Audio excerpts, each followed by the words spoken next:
20년 전 김미진 씨는 36개월이 지나도 발육 상태가 더딘 아들이 걱정돼 병원을 찾았습니다. 아들은 자폐성 장애 1급을 진단받았습니다. 김 씨는 육아를 한 20여 년 동안 아들이 사라질 수 있다는 불안감을 내내 가지고 있었습니다. 장을 보면서 거기에 좀 심취를 한 상황에서 잠깐이었거든요. 아, 저거 저녁 반찬으로 좋겠다 해서 몇 가지 이렇게 고르고 있는데 순간 뭐가 좀 허전한 거예요. 그래서 이렇게 봤더니 그 틈새에 아들이 또 금세 없어져 가지고 그때 한 3시간을 좀 찾았던 기억이 좀 있어요. 그때는 좀 아찔했고 이 상황에 정말 얘가 안 돌아오면 어떡하지라는 생각을 참 많이 했었죠. 김 씨와 같은 보호자들은 장애 가족이 사회 활동을 할 때 돌봄 사각지대가 생길까 봐 걱정을 합니다. 저희 같은 경우는 이제 장애 교사가 1대 3으로 붙어주기는 하는데 실제로 1대 3으로 붙는다고 해서 장애 교사가 아이들 3명만 보는 게 아니거든요. 보통 5세, 6세, 7세에 그렇게 이제 그 통합해서 환경이 이루어지는데 교실 환경이 이루어지는데 5세 같은 경우가 친구들이 15명이에요. 일반 친구들이 비장애 친구들 15명에 장애 아동이나 발달 제한 친구들 3명이 들어가는 건데 선생님들이 아무리 열심히 잘해주셔도 공백이 생길 수밖에 없고 그나마 부모가 있는 장애인은 사정이 낫습니다. 보호시설의 경우에는 교사 1명이 4~5명 이상의 장애인들을 온종일 돌봐야 합니다. 지적장애 1급의 장애인분이시고요. 그 특징으로는 이제 무단 이탈을 해서 배회하는 특징이 있어요. 이분이 여태까지 182에 신고된 것만 해도 저희 시설에 오기 전에 한 100번 정도 신고가 돼 있었고요. 해마다 평균 8천여 건의 장애인 실종 신고가 접수됩니다.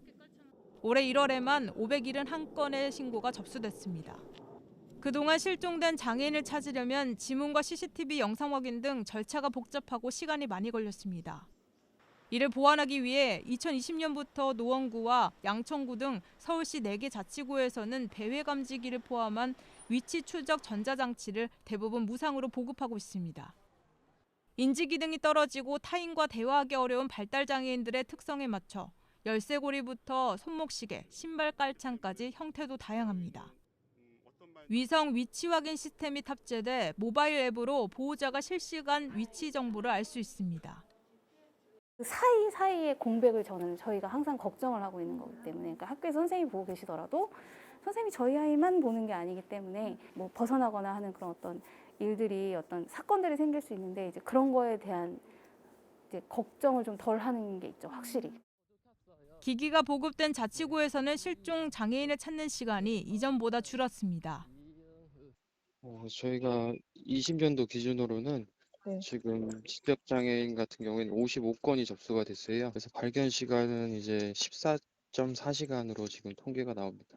건수는 59건이고요. 시간은 한 10시간 정도예요. 아직 넘어야 할 산도 많습니다. 현재까지 양천구는 400명, 성동구 39명, 노원구에서는 170명에게 보급됐고 광진구는 신청 중입니다. 서울시도 오는 5월부터 스마트 깔창 1000개를 25개 자치구별로 나눠서 지급하겠다고 발표했습니다. 서울에 사는 발달장애인 33,985명에 비해서는 턱없이 부족한 보급량입니다.